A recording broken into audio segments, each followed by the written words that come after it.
In a day, it gives us 6,000 liters of water per hour, and that translates to 72,000 liters of water in 12 hours,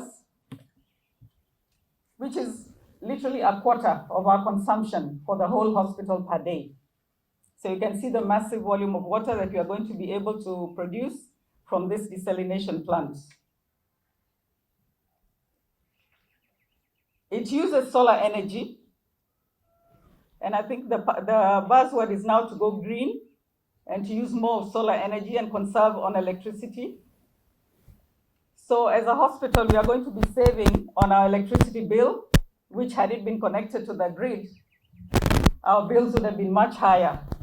So being a solar water desalination plant, we have no additional electricity bills, and also the savings on the amount of water that we are getting. This will be a huge saving for the hospital because we provide water for our staff, we provide water for our key departments like theater, ICU, our central sterilizing units, renal units, and Ishmael Ramtula wing. Previously, we had to subsidize by buying water boozers to come and fill in for fresh water in these sections. But now with the desalination plant, that is history. And to us as a facility and to the management, it is going to be a big saving. For us in Mombasa Hospital to be able to generate drinkable material water from the borehole is a big advantage. And I'm sure we will progress ahead to bottle it with the logos so that the hospital will become self-sufficient in terms of water provision. I wish to thank the German government for providing this, because I'm told that the total amount of money used in this donation exceeds 600,000 euros. Now, if you multiply that by 135, you will realize how much money has been given free to us. Yesterday when I landed from Nairobi, I made sure that I was giving out 6.9 billion to all the water companies in Kenya.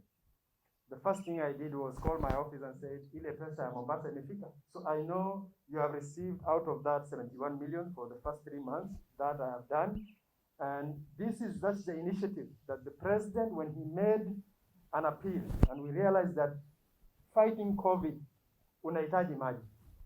The number one, if you are to firefight in the first place, or even do the regular fight, you will actually need water. Provision is key to fighting.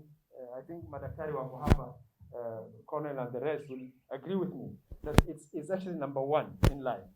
So the president made an announcement and he said, peeni watu maji. What we had to do as the national government from the Ministry of Water was to call 118 water companies in Kenya, telling them, musifungie watu maji. So what happened? People were not able to actually pay.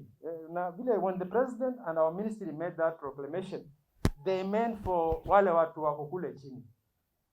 But some of us who are working, me and you, the professionals who are here, decided also not to pay for the water.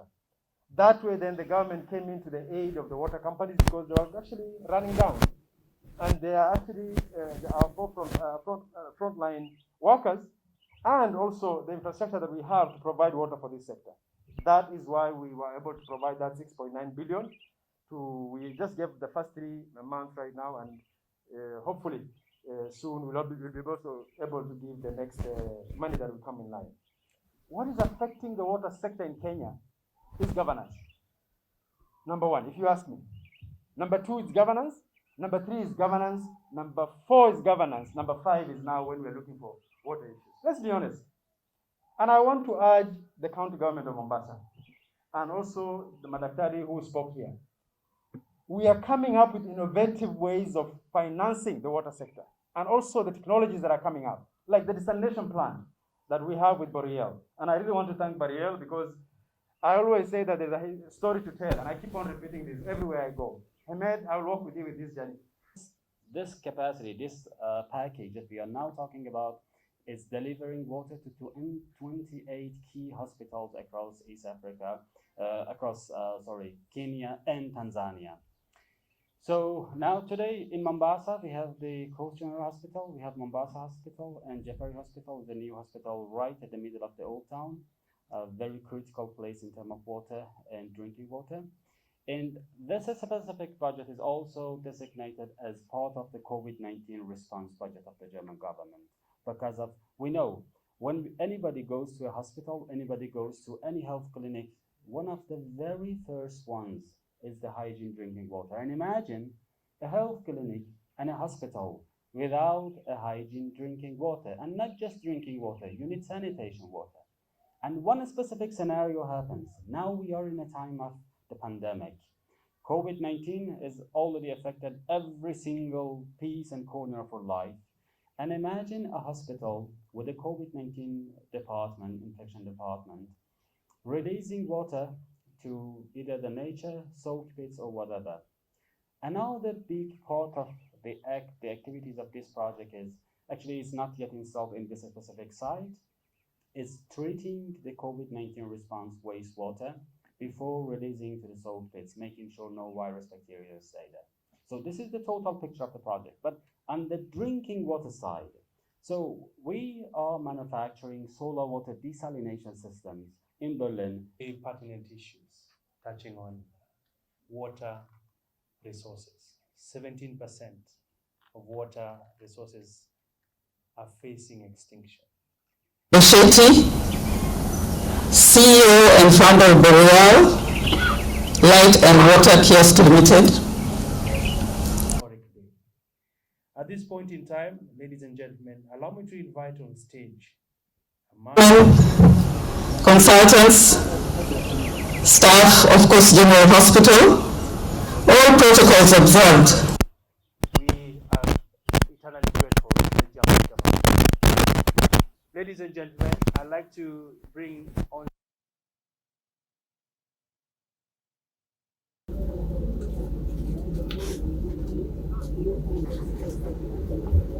this deserved institution that you are to get this.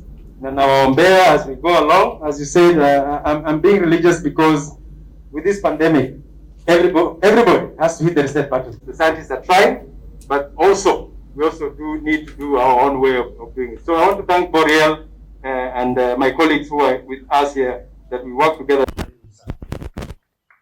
That is the manual for Mombasa Hospital. They should not be able to now say they cannot operate it. I know it will still be operated from Berlin, but you have the manual as well. Let's appreciate this very important milestone. The hospital. So whatever activities of water kiosk we are doing is well mentioned here, from the urban water kiosk. and I'd like to invite Dr. Ochola to take us to the next stage.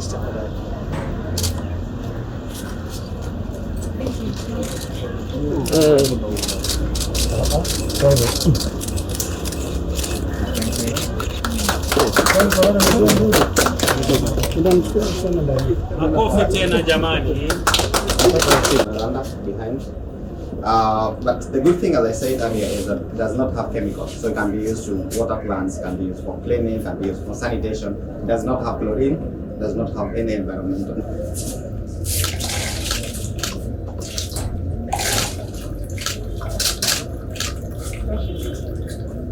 Maybe you can we're suggesting the chief guest and the diversity.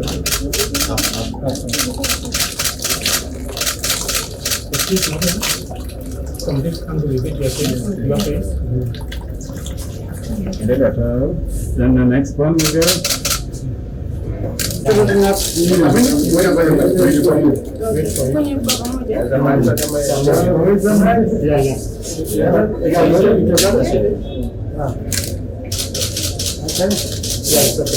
Just drink. Okay.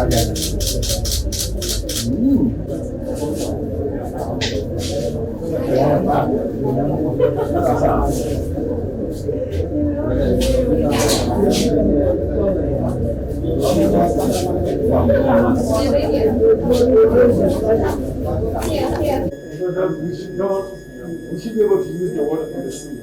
Just like because there's so much water.